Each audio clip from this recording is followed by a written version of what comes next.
మహానాడు వేదికగా నారా లోకేష్ గారు ఒక సంచలన ప్రకటన చేశారు. ఒక సవాల్ కూడా విసిరారు వైసీపీకి.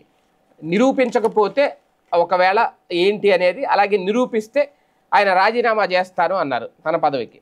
వరుస భూముల వ్యవహారంలో వరుస భూములకు సంబంధించి వైఎస్ఆర్సీపీ మొదటి నుంచి చేస్తున్న ఆరోపణ, ఈ ఎకరం కేవలం 99 పైసలకే వరుస సంస్థ కట్టబెట్టారు అనేది నిజంగా అది నిరూపిస్తే గనక తన మంత్రి పదవికి రాజీనామా చేస్తాను అంటూ టీడీపీ జాతీయ ప్రధాన కార్యదర్శి హోదాలో అలాగే విద్యా ఐటీ శాఖల మంత్రిగా ఉన్న నారా లోకేష్ ఒక సవాల్ అయితే విసిరారు.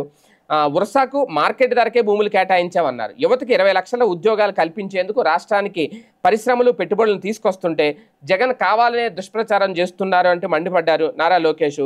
ఈ నేపథ్యంలోనే, ఎందుకంటే ఇప్పటికే ఆయన చాలా కీలక అంశాలు కీలక నిర్ణయాలు తీసుకుని ముందుకు వెళ్తున్న నేపథ్యంలో టీసీఎస్కి ఎకరం 99 పైసలు చొప్పున భూములు ఇచ్చారని, అగ్రశ్రేణి ఐటీ కంపెనీలు మరో 100 వచ్చినా సరే అదే విధానం అమలు చేస్తాము అని కూడా లోకేష్ చెప్పారు. అంటే ఇండైరెక్ట్గా టీసీఎస్ లాంటి కంపెనీలు భారీగా వస్తే ఆ రేటుకి ఇవ్వడానికి మేము సిద్ధంగానే ఉన్నాము అని చెప్పి లోకేష్ గారు ఇక్కడ కీలక ప్రకటన చేశారు. అదే నేపథ్యంలో వరుసకైతే మాత్రం 99 పైసలకి ఇవ్వలేదు, మార్కెట్ రేటుకే ఇచ్చాము అని చెప్పుకొచ్చారు. కాకపోతే ఇక్కడ కీలకమైన అంశం ఏంటంటే మిగిలిన కంపెనీలకి ఇచ్చిన జీవోలు బయటపెట్టారు, కానీ ఆ వరుస కంపెనీకి ఇచ్చిన ఆ భూములకు సంబంధించి ఆ జీవో ఎందుకు బయటపెట్టలేదు అనేది కొంతమంది రేజ్ చేస్తున్న పాయింట్. నిజంగా 99 పైసలకి ఇవ్వకపోతే వాళ్ళతో కుదుర్చుకున్న ఒప్పందం వాళ్ళకి ఎంతకి ఇచ్చారో అనేది బయటపెట్టాలి కదా, దాన్ని ఎందుకు బయట పెట్టట్లేదు అనేది కొంతమంది అడుగుతున్నమాట. ఏది ఏమైనా ఇప్పుడు ఇదొక సవాల్ అవుతుందా జగన్మోహన్ రెడ్డి గారికి, వైసీపీకి? దీన్ని నిరూపించుకుంటారా లేదనేది చూడాలి.